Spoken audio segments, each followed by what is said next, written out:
خدا تعالیٰ نے انسان کو جتنی بھی نعمتوں سے نوازا ہے اس میں کوئی نعمت سوچنے سمجھنے فکر شعور اور اس کے نتیجے میں حاصل ہونے والے ارادے سے بڑھ کر نہیں ہے۔ انسان کا سب سے بڑا امتیاز یہی ہے کہ اس کے پاس سوچنے سمجھنے کی صلاحیت ہے، اور اس طرح خدا تعالیٰ کی ہر نعمت کے کئی استعمال ہو سکتے ہیں، اسی طریقے سے سوچنے سمجھنے کو بھی کئی چیزوں میں استعمال کیا جا سکتا ہے۔ ایسا نہیں ہے کہ ظالم سوچتا سمجھتا نہیں ہے، سوچتا ہے سمجھتا ہے لیکن ظلم کے لیے۔ دنیا پرست، مادہ پرست، دولت پرست، شہرت طلب، یہ لوگ بھی سوچتے سمجھتے ہیں لیکن اپنی نفسانی خواہشات کے لیے۔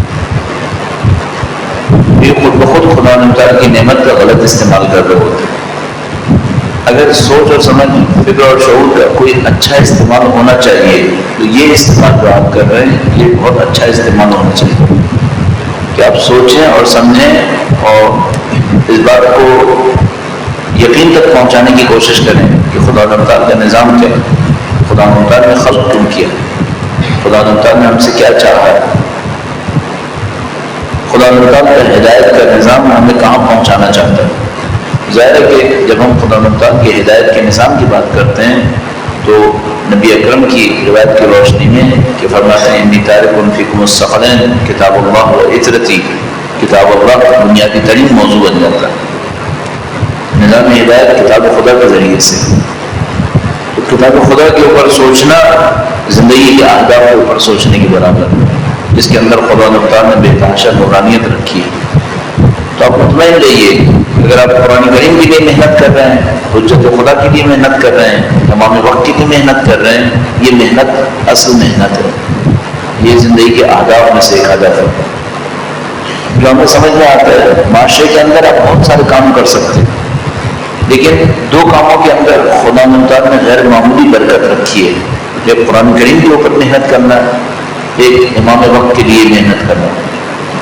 ان دو موضوعات میں برکت ہے، یعنی اگر آپ نے کوئی ایسا کام شروع کیا اللہ کی خاطر کیا تو ہر موضوع بابرکت ہے، لیکن خاص کر یہ دو موضوعات یہ بہت بابرکت ہے۔ جو فکری نشست سلسلہ آپ کے سامنے ہے، اس میں ہم نے عقائد کے اوپر کئی جلسات میں گفتگو کی، اور اب ان جلسات کو ہم معرفت قرآن کریم کی طرف لے کر آئے اور کوشش کریں گے کہ آج معرفت قرآن کریم کے بنیادی ترین موضوعات کے اوپر گفتگو کریں اور اس کے بعد قرآن کریم کی تعلیمات کے چند مثالیں آپ کی خدمت میں پیش کرنے کی کوشش کریں۔ خدا تعالیٰ ہمیں اور آپ کو قرآن کی معرفت حاصل کرنے کی توفیق نصیب فرمائے۔ سب سے پہلے یہ سوچیں کہ قرآن کریم کو کس موضوع میں دیکھا جائے، کس عنوان سے دیکھا جائے۔ ہم مسلمانوں کو بہت ساری چیزوں کی عادت ہے، بالکل ایسے جیسے مثلا شاید مچھلی کو پتہ نہ ہو کہ وہ پانی کے اندر ہے اور باہر اس کے ہوا ہے۔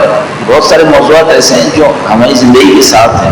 ہم پیدا ہوئے، ہم نے قرآن کریم کو دیکھا، قرآن کریم کو اپنی زندگی کا حصہ پایا ہے۔ شاید اس وجہ سے اس کتاب مقدس کی اہمیت ہمارے سامنے واضح نہیں ہو پائی ہے۔ یہ کتاب کیسی کتاب ہے؟ گرچہ ہم تقدس کے اعتبار سے اس کو تقدس دیتے ہیں، احترام دیتے ہیں، لیکن احترام اور تقدس کے ساتھ جو اس سے ہدایت حاصل ہونی چاہیے تھی، اس عنوان سے اس کتاب کو بہت کم دیکھتے ہیں۔ اگر تھوڑا سا اس کے اوپر غور و فکر کریں تو آپ سوچیں گے کہ یہ کتاب غیر معمولی کتاب ہے، سمجھ میں نہ بھی آئے تب بھی غیر معمولی ہے۔ کس طریقے سے؟ سادہ سی بات ہے، مثلا فرض فرمائیے آپ کے اور میرے ذہن میں دنیا کا لائق ترین، قابل ترین سائنٹسٹ، ڈاکٹر، کوئی بھی اپنے فن کا ماہر کوئی کتاب لکھے تو اس کی اہمیت ہے یا نہیں ہے؟ فرض فرمائیے دنیا کے اندر بیماریاں رائج ہیں، دنیا کا ایک ڈاکٹر اٹھتا ہے، وہ 300-400 صفحے کی کتاب لکھتا ہے، کہتا ہے جو اس کتاب کو پڑھ لے بیمار نہیں ہوگا، تو کتاب کی اہمیت ہوئی یا نہیں ہوئی؟ اگر اس آدمی کو آپ ماہر سمجھتے ہیں اور وہ یہ دعویٰ کر رہا ہے کہ جو یہ کتاب پڑھ لے وہ بیمار نہیں ہوگا، پھر اس کتاب کی بہت اہمیت ہے۔ اب ممکن ہے ہم دو فرد سوچتے ہیں، فرد بیمار ہوتا ہی نہیں، پھر شاید کتاب کی اہمیت نہ ہو، وہ بیمار نہیں ہے تو وہ سوچے گا کہ یہ کتاب ان لوگوں کے لیے اچھی ہے جو کبھی کبھی بیمار ہوتے ہیں، میں بیمار نہیں ہوتا۔ لیکن اگر بیمار ہوتا ہو، بیماری پہ پیسہ بھی خرچ کرتا ہو، بیماری کی سختی بھی جھیلتا ہو، اب اس کو ایک کتاب ملے جس میں لکھا ہو جو یہ کتاب پڑھے گا وہ کبھی بیمار نہیں ہوگا، اب کتاب کو اہمیت دے گا یا نہیں دے گا؟ اگر یقین ہو کہ دعویٰ کرنے والا سچا ہے تو کتاب کو اہمیت دے گا، اس کو ضرور پڑھے گا، اس کے اوپر ضرور عمل کرنے کی کوشش کرے گا۔ کیوں؟ کیونکہ اس کی زندگی کی مشکل حل ہو رہی ہے، بیمار ہے۔ آپ اور میں اس وجہ سے کہ میرے اور آپ کا جسم چل رہا ہے اس بات کو شاید نہ سمجھ سکیں، لیکن کسی ایسے آدمی سے پوچھیے جو بیڈ کے اوپر لیٹا ہوا ہے اور اس سے کہیں کہ ہمارے پاس ایک کتاب ہے جو تمہاری بیماری کو دور کر سکتی ہے، اس کے نزدیک کتنی اہمیت ہے؟ اس کے نزدیک اتنی اہمیت ہوگی کہ وہ اپنی زندگی کا سرمایہ قربان کرنے کو تیار ہو جائے گا تاکہ اس کتاب کو حاصل کرے، اپنے آپ کو بستر سے اٹھائے کسی طریقے سے۔ اب ہمارے سامنے خدا و متعال کی کتاب ہے جس سے بڑھ کر کچھ ممکن نہیں ہے، ایسی کتاب ہے جس کی سچائی سے بڑھ کر کوئی سچائی نہیں ہے، اور دعویٰ اس کتاب کا یہ ہے کہ جو اس کو پڑھے اور عمل کرے کبھی بیمار نہیں ہوگا، نہ صرف فرد بیمار نہیں ہوگا بلکہ معاشرہ بھی بیمار نہیں ہوگا، کوئی مصیبت نہیں آئے گی، کسی ایسی مصیبت میں مبتلا نہیں ہوگا جس میں حل نہ ڈھونڈ سکے۔ اس سے بڑھ کر کیا چاہیے؟ اس سے بڑھ کر زندگی میں حل علاج کیا چاہیے؟ یہ خدا کا متعال ہے، اس سے بڑھ کر کوئی لائق نہیں ہے، کتاب خدا ہے، اس سے بڑھ کر کوئی سچائی نہیں ہے کہ یہ کتاب خدا ہے۔ دعویٰ کتاب خدا نے وہ دعویٰ کیا جو آج تک کسی کتاب نے دعویٰ نہیں کیا تھا، اب اور کیا چاہیے؟ اب بھی ہم نہ پڑھیں اور نہ عمل کریں، اسے کیا کہیں گے پھر؟ اور اس مثال کے اوپر اگر تطبیق کروں تو یہ تھا کہ اگر یہ مریض نہیں ہوتا تو شاید کتاب کی اہمیت کو نہ پہچان لو، مریض بھی ہے، مر رہا ہے، اب بھی کتاب کو نہیں سمجھے گا۔ ایک آدمی مر رہا ہو اس طرح مر کے اوپر اس کو بتاؤ میں چند دن کے اندر دنیا سے جانے والا ہوں، اچانک اس کو کوئی دوائی ملے جس سے اس کی بیماری کا علاج ہو سکتا ہے، موت سے بچ سکتا ہے، دوائی کی کتنی قیمت دے گا؟ سب کچھ قربان کرے گا تاکہ موت کو ٹال لے۔ یہ قرآن کریم دعویٰ کر رہا ہے کہ اگر تم اس پر عمل کرو تم قطعی ہلاکت سے نجات پالو گے۔ قرآن کریم فرماتا ہے کنتم علی شفا حفرۃ من النار فانقذکم منہا، تم تباہی کے دھانے پر کھڑے تھے، ہم نے تمہیں نجات دے دی، تم تباہی کے دھانے پر کھڑے ہو۔ والعصر ان الانسان لفی خسر، عصر کی قسم انسان گھاٹے میں، قطعاً گھاٹا ہے، قطعاً نقصان ہے۔ قرآن کریم فرماتا ہے ہم تم بچا سکتے ہیں۔ قرآن کریم کا انداز کچھ اور فرماتا ہے یا ایھا الذین آمنوا استجیبوا للہ والرسول لما دعاکم لما یحییکم، اے وہ لوگ جو ایمان لائے جب اللہ اور اس کا رسول تمہیں پکارے تو ان کی بات پر جواب دو تاکہ تمہیں زندہ کر دیں، تم مر جاؤ گے۔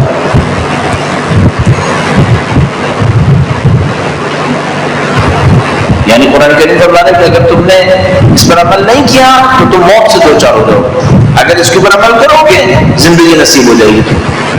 اب یہ قرآن کریم ہمارے ساتھ اس کو کس انداز سے دیکھیں؟ سب سے پہلے تو میں اپنے شاید بار بار اپنے آپ سے پوچھیں اس سے بہتر کوئی اور حل ممکن ہے زندگی کے لیے؟ کچھ بھی مشکل آپ کی زندگی کے اندر اس سے بہتر حل ممکن ہے؟ نہیں ممکن، یہی حل ہے۔ اب حل دو قسم کے ہوتے ہیں، ایک وہ حل ہوتا ہے جو خود سے کچھ نہیں کرتا، آپ کو سب کچھ کرنا ہوتا ہے، ایک دوائی کی طرح۔ ایک دوائی آپ لیتے ہیں، دوائی آپ کو اٹھانی ہے، منہ میں رکھنی ہے، کھانی ہے، احتیاط بھی کرنی ہے، پھر دوائی میں عمل کرنا ہے۔ دوائی میں آپ کو کچھ بتانا نہیں ہے، دوائی بے جان ہے۔ قرآن کریم کو کیسا دیکھتے ہیں؟ میرا اپنے خیال ہے سب سے اہم فرق جو ہمارے پرسپیکٹو میں ہونا چاہیے، قرآن کریم کو دیکھنے کے انداز میں ہونا چاہیے، اپنے آپ سے بار بار ایک سوال کرنا چاہیے، یہ کتاب بے جان ہے یا جاندار ہے؟ یہ سوال بار بار ہونا چاہیے، آیا کتاب بے جان ہے؟ یعنی میں قرآن کریم کو پہچانتا ہوں کہ یہ قرآن کریم ہے، قرآن کریم مجھے پہچانتا ہے یا نہیں پہچانتا؟ آیا بے جان ہے؟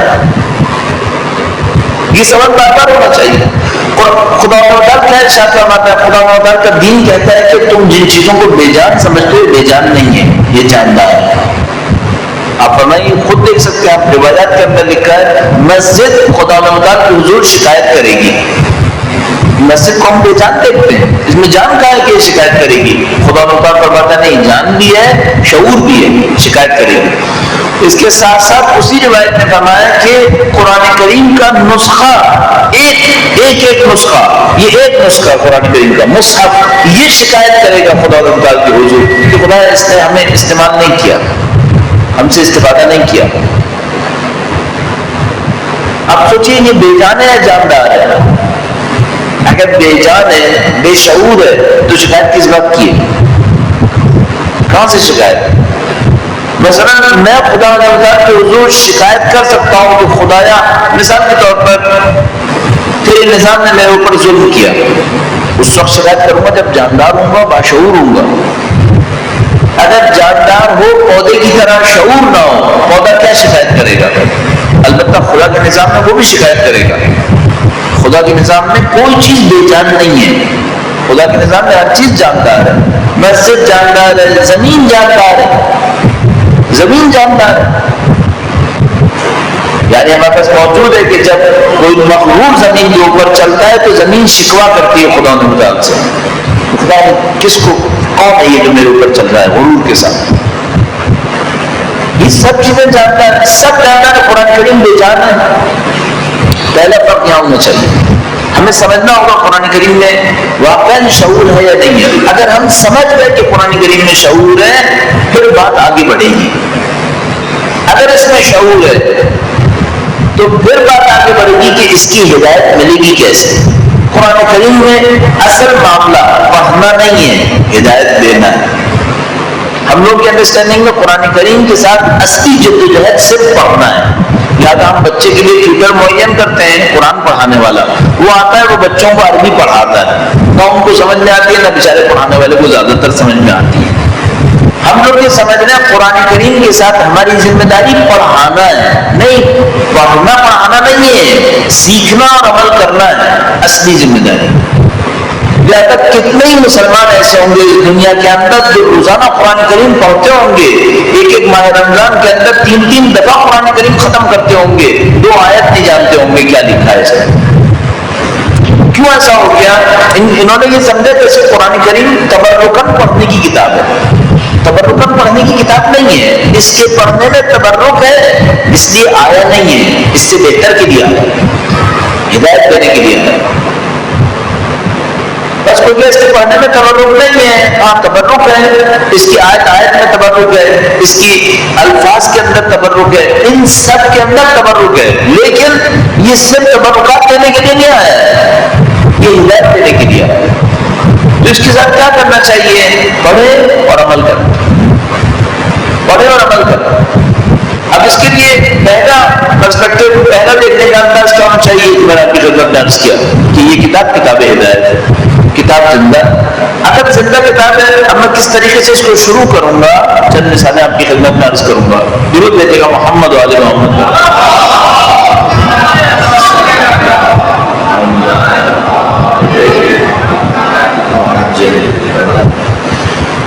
نبی اکرم کی وہ روایت ہمارے لیے بہت سارے دروازے کھول رہی ہے۔ انی تارک فیکم الثقلین کتاب اللہ و عترتی ما ان تمسکتم بہما لن تضلوا ابدا۔ ان دونوں کو ساتھ رکھو، اگر ان دونوں سے تمسک کیا کبھی گمراہ نہیں ہوگی۔ اب اس کا مطلب کیا ہے؟ اس کا مطلب یہ ہے میری زندگی کا جس طرح پرماننٹ فیچر ہے کہ مجھے ہر روز اہل بیت کے حضور سلام کرنا ہے، اس طرح پرماننٹ فیچر ہے مجھے ہر روز قرآن کے سامنے سر جھکانا ہے، اور قرآن کی کتابت کے سامنے نہیں، اس کی تعلیمات کے سامنے۔ ہم لوگ کتاب خدا کے سامنے سر جھکاتے ہیں، اس کے مکتوب اور مفہوم کے سامنے سر نہیں جھکاتے۔ کتنے مسلمان مل جائیں گے، اگر ان کو ایک آیت لکھی ہوئی زمین پر پڑی نظر آ جائے تو اس کو اٹھائیں گے، چومیں گے، لیکن اس کو یہ نہیں پتا اس میں لکھا اقیم الصلاۃ، نماز نہیں پڑھے گا۔ اقیم الصلاۃ کے لفظ کا احترام کرتا ہے، مفہوم کی پرواہ نہیں ہے۔ قرآن کریم الفاظ دینے نہیں آیا تھا، مفہوم دینے آیا تھا، ہدایت دینے آیا۔ تو سب سے پہلے تو آپ اور میں یہ سمجھ لیں کہ ہمیں اس کتاب سے ہدایت لینی ہے اور یہ ہماری زندگی کا روزانہ کا عمل ہے. جس طرح میں نے تشبیہ نفس کیا، مثلا میں اور آپ زندگی میں کوئی دن ایسا نہیں چاہیں گے جب اہل بیت کا ذکر نہ ہو. محور کائنات ہیں، کائنات کے وجود کی چکی ان کے دم سے چلتی ہے، ان سے زندگی کا ایک دن بھی دور کیوں ہو؟ ہر روز چاہیں گے سلام کریں، ہر روز چاہیں گے زیارت ہو، ہر روز کوئی نہ کوئی تعلق ہو. کتاب خدا کے بارے میں کیا خیال ہے؟ قابل تصور نہیں ہونا چاہیے کہ ہماری زندگی کے اندر کوئی ایک دن ایسا گزرے جب ہم نے قرآن کریم سے کوئی تعلق حاصل نہ کیا. نہیں ہونا چاہیے. جو اس معاملے میں کوتاہی کرے گا مصیبت سے دوچار ہو جائے گا. کیوں؟ نبی اکرم نے فرمایا تھا ما ان تمسکتم بہما لن تضلوا ابدا. اگر تمسک کرو گے دونوں سے تب گمراہ نہیں ہوں گے، ورنہ کوئی نہ کوئی مشکل آ جائے گی، کسی نہ کسی مصیبت میں مبتلا ہو جاؤ. اب روزانہ تمسک کے لیے کیا کیا جائے؟ عملی طریقہ کار کیا ہوگا؟ یہ میں آپ کی خدمت میں اس لیے عرض کر رہا ہوں کہ ایسا نہ ہو ہم لوگ کہے سنے اور معاملہ وہیں کا وہیں رہ جائے. ایسا نہیں ہونا چاہیے. کہے سنے میں کوئی تبدیلی ہونی چاہیے، کوئی فرق پڑنا چاہیے. اب اس کا عملی طریقہ کار کیا ہونا چاہیے؟ پہلے تو میں نے عرض کیا آپ روزانہ قرآن کریم سے کوئی نہ کوئی تعلق بنائیں. بہتر یہ زندگی میں کوئی وقت معین کرنا روزانہ کا کہ اس ٹائم میں قرآن کریم سے ضرور کوئی نہ کوئی رابطہ رہے گا. مثلا فجر کے بعد، فجر کی نماز کے بعد یا فجر کی نماز سے پہلے حسب توفیق آپ اپنے لیے ایک وقت معین کر لیں. اب میں تھکا ہوا تھا یا میں کم سویا تھا یا زیادہ سویا تھا، ہر صورت میں قرآن کریم کی چند آیتیں پڑھوں گا. اب آپ اپنے لیے خود وقت طے کر لیجئے. ممکن ہے کوئی کہے کہ میں مثلا فجر کی نماز کے بعد رکھوں گا، ممکن ہے کوئی کہے میں سونے سے پہلے رکھوں گا. امام خمینی کا یہ عالم تھا، دن میں جس طرح ان کے دفتر میں کام کرنے والے بتاتے ہیں پتہ نہیں 7 دفعہ یا 8 دفعہ روزانہ قرآن کریم پڑھتے تھے. 7 موقع پر یا 8 موقع پر روزانہ قرآن کریم پڑھتے تھے. ایک دن میں کتنا پڑھتے تھے یہ نہیں معلوم، لیکن یہ اس نے لکھا تھا، مجھے عدد یاد نہیں آ رہا، 7 دفعہ یا 8 دفعہ تھا روزانہ قرآن کریم پڑھتے تھے. مثلا فرض فرمائیے جب صبح اٹھتے تھے عبادت کے لیے اس وقت، مثلا فجر کی نماز کے بعد، ظہر کی نماز سے پہلے، مغرب کی نماز سے پہلے، سونے سے پہلے، اس طرح ان کا دستور بنا ہوا تھا. اتنی دفعہ قرآن کریم ہر روز پڑھیں گے. میں تو سوچ رہا ہوں کہ ہم لوگ دن میں ایک دفعہ تو کم از کم پڑھ لیں. ایک دفعہ تو رکھیں کہ بھائی رات کو سونے سے پہلے صبح کو نماز کے بعد قرآن کریم پڑھنا ہے. اچھا اب قرآن کریم آپ نے پڑھنے کا وقت طے کر لیا، کیسے پڑھنا؟ سب سے پہلا کام یہ کیجئے جیسے ہی قرآن کریم ہاتھ میں اٹھائے یہ سوچ کے ہاتھ میں اٹھائے بے جان نہیں ہے، جاندار ہے. جاندار آپ نے قرآن کریم کو اٹھایا بے ادبی کے ساتھ، اپنے سے ڈریے کیونکہ اس میں جان ہے، یہ دیکھ رہے ہیں آپ بے ادبی کر رہے ہیں اس کے ساتھ. گھبرائیے کہ آپ غلط کر رہے ہیں. بس پہلا کام یہ کر لیں اس کو جاندار سمجھ لیں. میں سمجھتا ہوں ہماری آدھی مشکل حل ہو جائے گی اگر ہم اس کو جاندار سمجھنے لگے. یہ سوچیں کہ اس میں شعور ہے، کتاب خدا ہے، میری اور آپ کی لکھی تھوڑی ہے. اب آپ کو سوچ کے اس کے اندر شعور ہے. دوسرا کام کھولنے سے پہلے، پڑھنے کو شروع کرنے سے پہلے سوچیں اس سے ہدایت لینی ہے. اس پر کوئی جملہ ایسا نہیں آئے گا جس سے ہدایت نہ مل سکے. یہ خدا کی کتاب ہے. ہم اور آپ کتاب لکھتے ہیں، مثلا فرض کیجئے میں نے کتاب لکھی، فرض کرتے ہیں تاریخ پر، ممکن ہے میں نے کتاب لکھی فزکس پر، 2 صفحے گزر جائے تاریخ نہ آئے، ہو سکتا ہے. انسان لکھے بھی یہ مشکل ہے. خدا کہہ رہا ہے یہ کتاب کتاب ہدایت ہے. اس کا مطلب ہے ایک لفظ بھی بغیر ہدایت کے نہیں ہوگا، اس میں ہدایت ہوگی.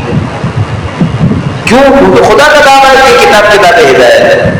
اب کوئی کہے اس ایک سورہ میں کیا ہدایت، میں کہوں گا سورہ چھوڑ دو، ایک ایک لفظ میں ہدایت ہونی چاہیے، ورنہ خدا کا دعویٰ صحیح نہیں ہے. کتاب کتاب ہدایت ہے. اب آپ نے مثلا فرض کیجیے یہ طے کیا ہوا ہے کہ بھائی آپ روزانہ شروع سے پڑھتے آ رہے ہیں. آج آپ کسی ایک سورہ پہ پہنچے ہوئے ہیں، آپ نے سورہ کو کھولنے کے لیے ارادے سے، پڑھنے کے ارادے سے کھولا. سب سے پہلے اپنے آپ سے سوچیے گا مجھے اس سے ہدایت لینی ہے، اس سے ہدایت ملے گی. یہ جاندار ہے، یہ دیکھ رہا ہے قرآن کریم کہ میں نے اس کو ہدایت کے لیے کھولا ہے۔ اب آگے کیا ہونا چاہیے؟ آگے میرے اور آپ کی طہارت اور پاکیزگی پر منحصر ہے جو کچھ ہوگا۔ قرآن کریم خود فرماتا ہے لا یمسہ الا المطہرون، اس کو سوائے پاکیزہ لوگوں کے کوئی مس نہیں کر سکے گا۔ اب اس مس کے اندر فقہی حکم بھی شامل ہے کہ اس کے الفاظ کو بغیر وضو کے ہاتھ نہیں لگایا جا سکتا، اس میں معنوی حکم بھی شامل ہے، کسی کو قرآن کو حاصل کرنا ہے، مس کرنا ہے، اس کو پاکیزہ ہونا پڑے گا۔ تو ہم سوچتے ہیں بہتر یہ ہے کہ قرآن کریم پڑھنے سے پہلے کوئی نہ کوئی عبادت کی جائے، کیوں؟ تاکہ پاکیزگی کا زمینہ فراہم ہو جائے، کیونکہ لا یمسہ الا المطہرون، بغیر پاکیزگی کے کوئی اس کو ہاتھ نہیں لگا سکتا۔ بہتر ہے قرآن کریم شروع کرنے سے پہلے کچھ استغفار کر لی جائے تاکہ وجود پاکیزہ ہو جائے۔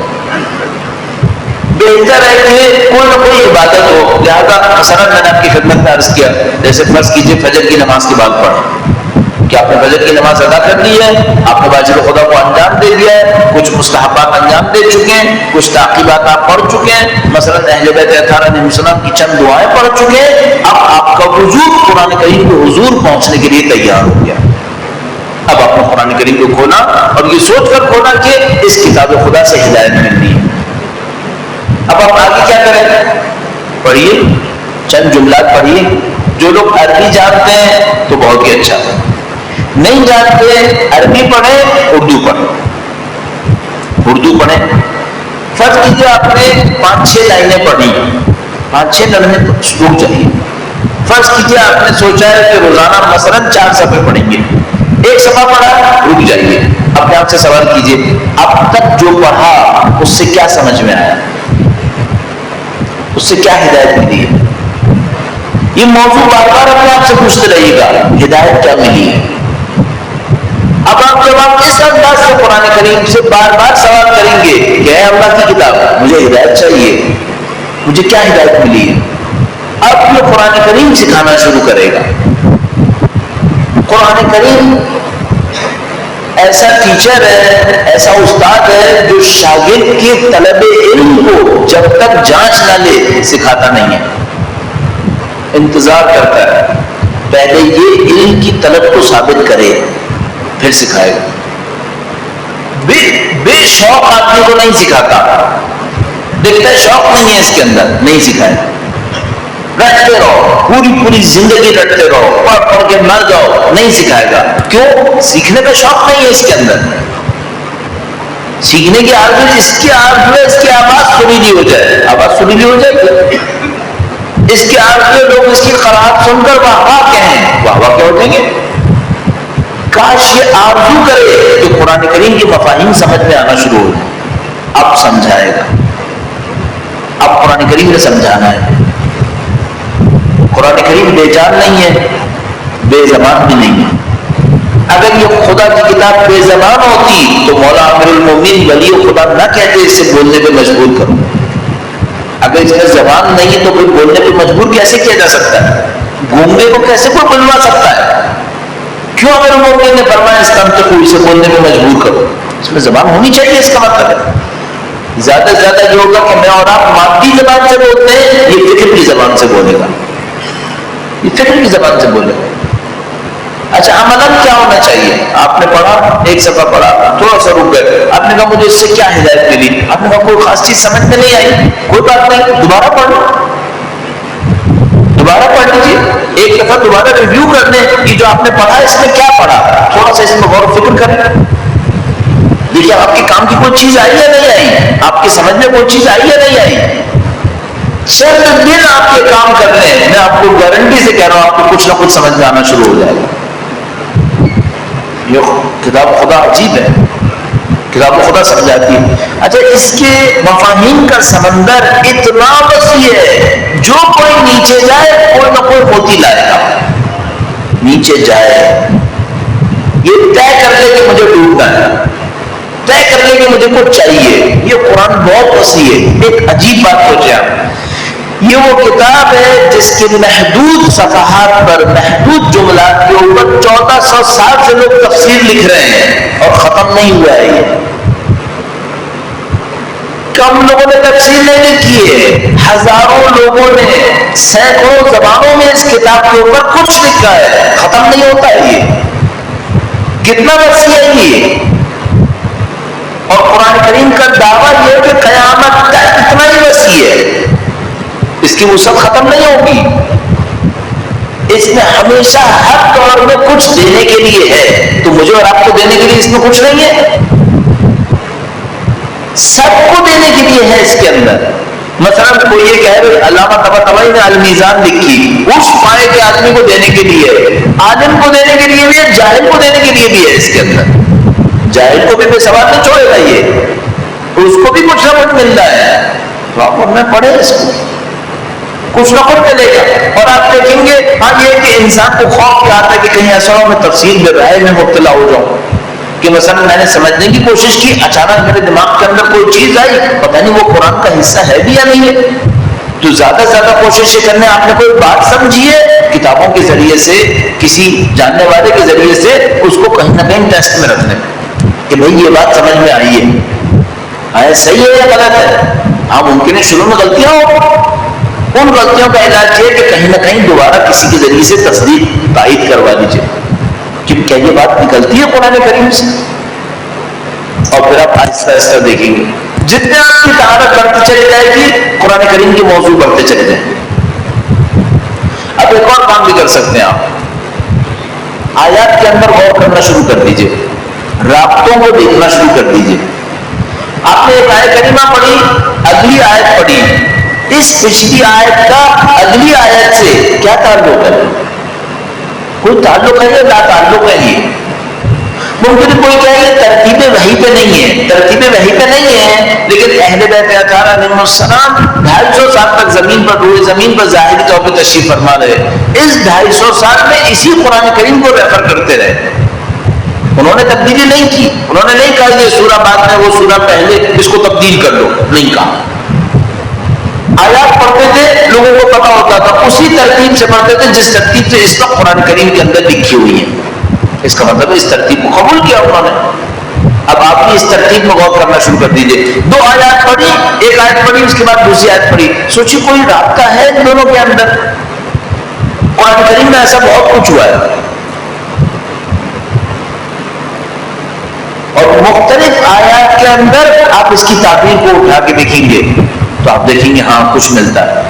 مثلا جب قرآن کریم تکرار کرے آپ سمجھ جائیے کچھ ہے، کوئی مطلب ہے جو قرآن کریم کنوے کرنا چاہتا ہے۔ یوں ہی سوچ لیتے ہیں، آج صبح میں پڑھ رہا تھا سورہ 7، سورہ 7 میں آپ سورہ 7 میں پہنچیں گے، قرآن کریم نے انبیاء کا تذکرہ کیا ہے، حضرت ابراہیم کا تذکرہ کیا ہے، حضرت داؤد کا تذکرہ کیا ہے، ایک جملہ بار بار کا ہے، نعم الاب انہ اواب، بہت اچھا بندہ تھا اور خدا کے حضور بہت گڑ گڑانے والا تھا۔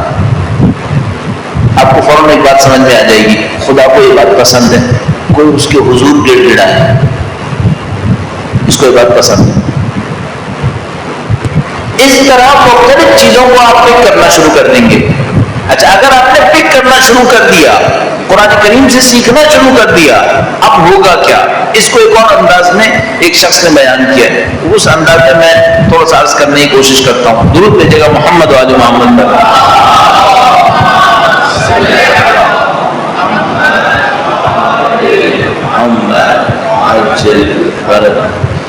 اگر آپ قرآن کریم کو اس انداز سے دیکھیں تو ایک عجیب خوبصورت چیز سامنے آتی ہے۔ اب آپ اس طرح سوچیں، خدا متعال نے یہ کائنات خلق کیے، کوئی ہدف ہے یا نہیں ہے؟ ہم لوگ خدا کے بارے میں جب گفتگو کرتے ہیں تو کچھ مسامحتاً ایسی باتیں استعمال کرتے ہیں جن کا استعمال کرنا صحیح نہیں ہے، لیکن اس کے علاوہ کوئی چارہ کار بھی نہیں ہے۔ مثلا ہم یہ سوچتے ہیں خدا نے کیا سوچا، اب سوچنا خدا کیا نہیں ہے، یہ سوچنا ہمارا پروسیس ہے، ہماری برین کی ایکٹیویٹی ہے، خدا کے پاس ذہن نہیں ہے، خالق ذہن ہے وہ، لیکن ہم لوگ کیوں کہتے ہیں؟ اچھا اب خدا نے کیا سوچا جب اس نے یہ کائنات بنائی؟ جو کچھ سوچا اس نے 2 چینل سے انسانوں کے سامنے رکھ دیا، کہا میں نے خلقت کی ہے، یہ کائنات بنائی لیے ہے، یہ ایک مقصد کے لیے. وہ مقصد 2 چینل سے اس نے انسانوں کے سامنے کنوے کیا ہے. وہ 2 چینلز کیا ہیں؟ ایک کتاب خدا ہے اور ایک امام وقت. 2 چینلز کے ذریعے خدا نے اپنے ذہن، میں غرض کر رہا ہوں مسامع ہے سب کا سب، خدا کا ذہن نہیں ہے لیکن ہم مجبور ہیں کہنے کے لیے. تو خدا تعالیٰ کے ذہن میں جو کچھ تھا اس نے ان 2 چینلز کے ذریعے ہم انسانوں کے سامنے رکھ دیا. اب اگر میں یہ کرنا شروع کر دوں کہ قرآن کریم کے ایک آیت کریمہ پڑھو، اس پر عمل کرنا شروع کر دوں، تو در حقیقت میں نے کیا کیا؟ میں نے خدا متعال کے پاس جو کچھ تھا اس کو اپنے وجود کے اندر منعکس کرنا شروع کر دیا. ایک چیز میرے اندر وہ آ گئی جو خدا چاہتا تھا. یوں اس طرح مثال میں سوچیے، جیسے ایک باپ ہے وہ اپنے بچے سے کہتا ہے کہ دیکھو بیٹا میں تمہارے اندر 100 کوالٹیز دیکھنا چاہتا ہوں. تو وہ کہتا ہے کوئی بات نہیں، 100 اچانک تو میں نہیں لا سکتا، لیکن آپ اتنا کرو ہر روز ایک بتا دو مجھے کیا کرنا ہے. ہر روز ایک بتا دو. اب کیا کرتا ہے؟ وہ دن شروع کرتا ہے، اپنے باپ کے پاس پہنچتا ہے، کہتا ہے آج مجھے کیا کرنا ہے؟ کہتا ہے آج اس صفت پہ عمل کرو. وہ اس صفت پہ عمل کرتا ہے. اگلے دن پوچھتا کہتا ہے کل میں نے اس پہ عمل کیا تھا، آج دوسری کوئی چیز بتا دیں. کل والا بھی کروں گا، آج والا اس میں بڑھا دوں گا. 2 باتوں پہ عمل ہو گیا. اگر آہستہ آہستہ کرے تو کیا ہو گیا؟ جو باپ کے ذہن میں تھا وہ وجود خلق ہو گیا. اگر آپ نے اور میں نے قرآن پر عمل کر لیا تو کیا ہوگا؟ جو ذہن خدا میں تھا وہ زمین پہ خلق کر دیا. اب وہ سب کچھ ملے گا جو خدا نے سوچا تھا. عرض کر رہا ہوں سوچنا کہنا صحیح نہیں ہے لیکن مجبور ہے. یہ خدا کا نقشہ ہے، یہ خدا کا پلان منصوبہ ہے. اس نے انسانوں کے لیے یہ منصوبہ بنایا ہوا ہے. اب آپ کیا کریں؟ اس پر عمل کرنا شروع کر دیں. تو آپ نے کیا کیا ہے؟ خدا کے منصوبے پہ عمل شروع کر دیا. اور خدا اچھی طرح دیکھ رہا ہے میری کون سی مخلوق میرے منصوبے پہ عمل کر رہی ہے. پھر وہ سب کچھ نصیب کر دے گا جو اس نے مخلوق کے لیے سوچا ہے. سب کچھ دے دے گا. یہ اس قسم کی کتاب ہے. اگر میں اور آپ اس کے منصوبے پہ عمل کرنا شروع کر دیں، تھوڑا سا سوچیے ہماری اور آپ کی ذمہ داری کیا ہے. ایک ایک آیت کے اوپر غور کیجیے. میں عرض کر رہا تھا آپ کی خدمت میں، خدا تعالیٰ نے کہا ابراہیم نعم الاب انہ اواب، وہ بہت اچھا بندہ تھا، خدا کے حضور گر گڑاتا تھا. پھر پہنچا حضرت داؤد کے اوپر، پھر یہی کہا نعم الاب انہ اواب. بار بار کہنے سے آپ کو سمجھ میں آ گیا خدا کو یہ صفت پسند ہے. اچھا اب آپ زندگی میں عمل کیسے کریں؟ میں کیسے عمل کروں خدا تعالیٰ کی اس صفت پر جو اس نے اپنے بندوں کے اندر بہت اچھی لگتی ہے، اسے چاہتا ہے کہ یہ ایجاد ہو جائے. آپ اپنی زندگی میں سے تھوڑا سا وقت نکالیے. حضرت ابراہیم ممکن ہے 2 گھنٹے اللہ کی راہ میں فریاد کرتے ہوں، آپ 2 منٹ سے شروع کریں، آپ 20 سیکنڈ سے شروع کریں. خود بخود آپ کے اور میرے اندر زندگی اس راستے پہ چلنا شروع ہو جائے گی جس پہ حضرت ابراہیم کی زندگی چلی تھی. اور جو وہی نقشہ ہوگا جو خدا تعالیٰ چاہتا تھا. پھر راستے کھلیں گے چونکہ آپ نے عمل شروع کر دیا ہے، آپ نے اس راستے پہ عمل کرنا شروع کر دیا جو خدا نے چاہا تھا. کم از کم کام اپنی زندگی میں کیا کریں. آج کسی نے مجھے ایک پیپر دیا، اس پہ ایک جملہ لکھا تھا آیت اللہ بہجت کا. اس میں لکھا تھا کہ آیت اللہ بہجت نے کہا کہ بعض اوقات لوگ سمجھتے ہیں کہ بہت زیادہ عبادتیں، بہت زیادہ ریاضتیں کرنے والے لوگ کمالات پہ پہنچتے ہیں، اور ہمارے پاس تو اتنا وقت نہیں ہے کہ ہم اتنی زیادہ عبادتیں کریں. جیسے کہ ہم لوگ یہاں پہ رہنے والے معمولاً یہی سمجھ رہے ہوتے ہیں کہ جو لوگ کمالات پہ پہنچے ان کی زندگی میں کوئی کام تھا ہی نہیں، 10 گھنٹے عبادتیں کرتے رہتے ہوں گے، اور ہم لوگ تو بہت مصروف لوگ ہیں، ہمیں تو کمائی پہ بھی جانا ہے، اس پہ بھی جانا ہے، تو ہم لوگ عبادات کیسے کریں؟ تو ہم کمالات پہ نہیں پہنچیں گے. آپ بہجت نے کہا نہیں، ایسا نہیں ہے. فرمایا بہت سارے وہ لوگ کمالات پر پہنچے ہیں جن کی زندگی میں انتہائی مشغولیت تھی، اس کے باوجود کمالات کے اوپر پہنچے.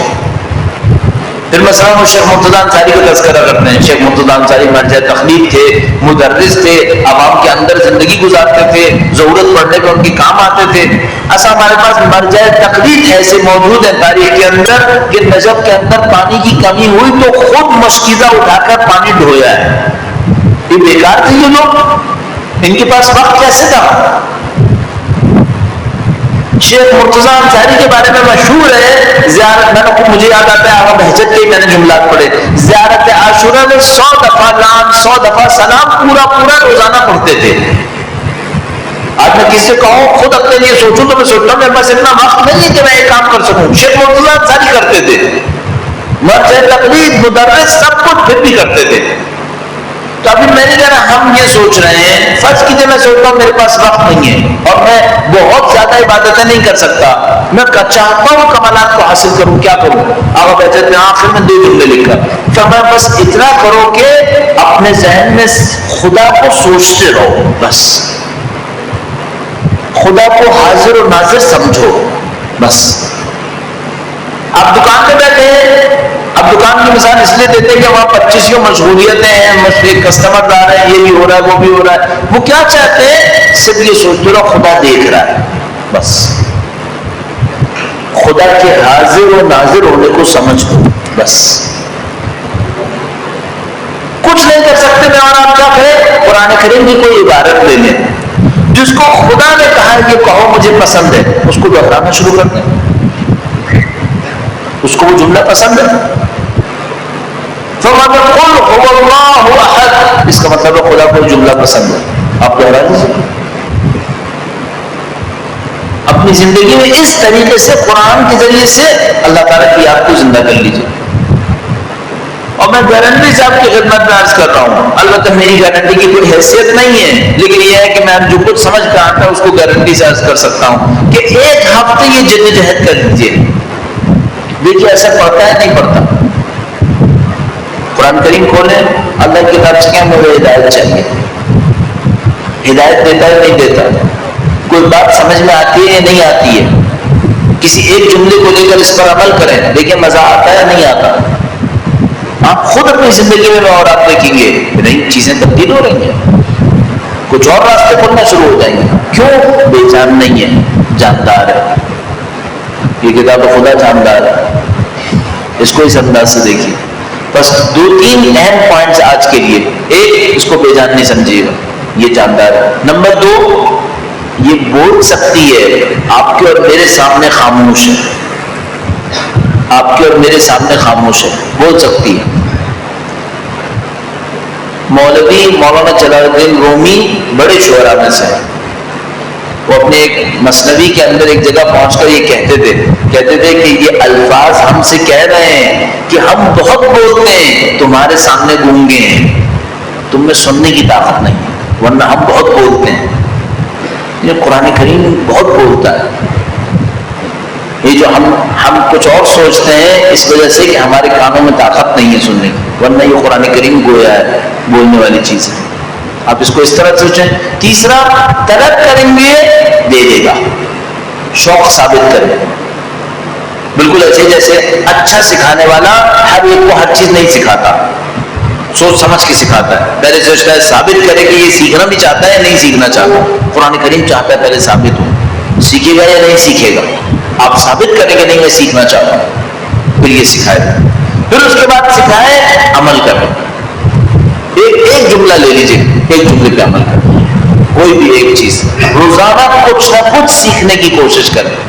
ان آیات میں ترتیب ہے، ان واقعات میں ترتیب ہے، اگر قرآن کریم نے ایک واقعہ لکھا ہے بعد میں دوسرا واقعہ لکھا ہے، کوئی وجہ ہے، اس کو سوچیے کیا وجہ ہے، اس واقعے کے بعد وہ کیوں آیا ہے۔ اور یہ دنیا بہت عجیب دنیا ہے، اس وقت ہم بہت اچھے عجیب دور میں ہیں، بہت سارے حقائق اچانک واضح ہونا شروع ہو رہے ہیں، بہت اچھا دور ہے، گرچہ مشکلات سے بھرپور ہے، مشکلات سے بھرپور ہے، مصیبتوں سے بھرپور ہے، لیکن مولانا المومنین فرماتے ہیں نہج البلاغہ میں، ان کی ذات میں درود بھیجے گا، محمد و آل محمد۔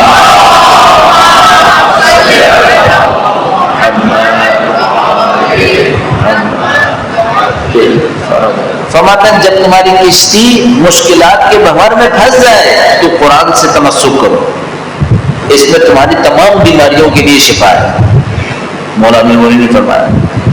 تو جتنے آپ سمجھ رہے ہیں مشکلات بڑھ رہیں گے، قرآن کریم سے تمسک کریں، قرآن کریم سے اپنے آپ کو متصل کریں، راستے نکلیں گے، راستے نکلیں گے اور انشاءاللہ اچھے نکلیں گے، یہ مشکلات حل ہوتی ہیں۔ بس لبات یہ ہے کہ طلب کریں، عربی میں عبارت ہے من جد وجد، جو طلب کرے گا وہ پالے گا. آپ طلب کریں گے یقیناً پائیں گے. اور ایک ایک لفظ کو اپنے اندر لانے کی کوشش کریں. ایک لفظ مثلا لکھا ہے صادقین، مثلا خدا نے بتایا سچ بولنے والوں کو پسند کر رہا ہے. ایک لفظ پکڑ لیجئے، مجھے سچا بننا ہے.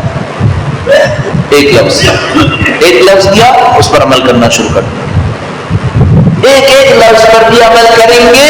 قرآن کریم میں سے قرآن کریم پہ عامل کہلائیں گے، عمل کرنے والے کہلائیں گے. قرآن سے رشتہ جڑ جائے گا، قرآن سے رشتہ جڑ جائے گا، ہدایت نصیب ہوگی. یہ اجمالی معرفت قرآن کے حوالے سے اگلے پروگرامز کے اندر کوشش کریں گے کہ کچھ مثالوں کے اوپر اور محنت کریں.